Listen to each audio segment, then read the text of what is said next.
ഇന്ന് നമ്മൾ ഉണ്ടാക്കുന്നത് അറബിക് മസാലയാണ്. ഗരം മസാലയല്ല, ബിരിയാണി മസാലയല്ല. നമ്മൾ അൽഫാം ചിക്കൻ, അതുപോലെ ഷവായ ചിക്കൻ, അതുപോലെ കബാലിയത്ത്, മന്തി, ഇങ്ങനത്തെ അറബിക് ഡിഷസിലൊക്കെ ഉപയോഗിക്കുന്ന ഒരു സ്പെഷ്യൽ മസാലയാണ്. അപ്പോൾ ഇതെങ്ങനെ ഉണ്ടാക്കുന്നതെന്ന് നോക്കാം. ഞാൻ ആദ്യം തന്നെ ഒരു പാൻ എടുത്തിട്ടുണ്ട്, അതുപോലെ തന്നെ ടേബിൾ സ്പൂൺ എടുത്തിട്ടുണ്ട്. ടീസ്പൂൺ അല്ല, ടേബിൾ സ്പൂണാണ്, വലിയ സ്പൂൺ. അതിൽ 1 ടേബിൾ സ്പൂൺ മല്ലി, മുഴുവൻ മല്ലിയാണ്, മല്ലിപ്പൊടിയല്ല, മല്ലി എടുത്തിട്ടുണ്ട്. 1 ടേബിൾ സ്പൂൺ തന്നെ നിറയെ പെരുംജീരകം എടുത്തിട്ടുണ്ട്, അതായത് വലിയ ജീരകം, നമ്മൾ ബീഫിലൊക്കെ ഇടുന്ന ജീരകം. 1 ടേബിൾ സ്പൂൺ തന്നെ ഷാജീരകം എടുത്തിട്ടുണ്ട്. ചെറിയ ജീരകമല്ല, ഷാജീരകം എന്ന് പറഞ്ഞിട്ട് പ്രത്യേകം വാങ്ങിക്കാൻ കിട്ടും. അതുപോലെ 1 ടേബിൾ സ്പൂൺ പട്ട പൊടിച്ചതല്ല, ചെറിയ കഷ്ണങ്ങളാക്കിയിട്ട് 1 ടേബിൾ സ്പൂൺ എടുത്തിട്ടുണ്ട്. അതുപോലെ 1/2 ടേബിൾ സ്പൂൺ കുരുമുളക് എടുത്തിട്ടുണ്ട്, 1 ടേബിൾ സ്പൂണിൻ്റെ പകുതി മതി.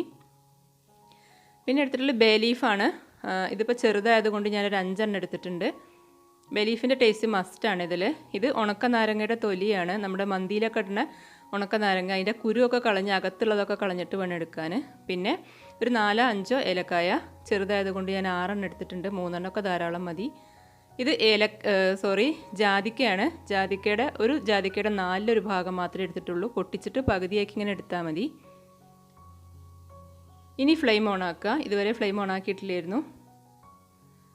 വറക്കാൻ തുടങ്ങുന്നതിന് മുമ്പായിട്ട് ഞാൻ ബേ ലീഫ് ഒന്ന് കഷ്ണങ്ങളാക്കി ഇട്ട് കൊടുക്കുന്നുണ്ട്, അപ്പോഴേ പെട്ടെന്ന് തന്നെ ചൂടായി കിട്ടുള്ളൂ.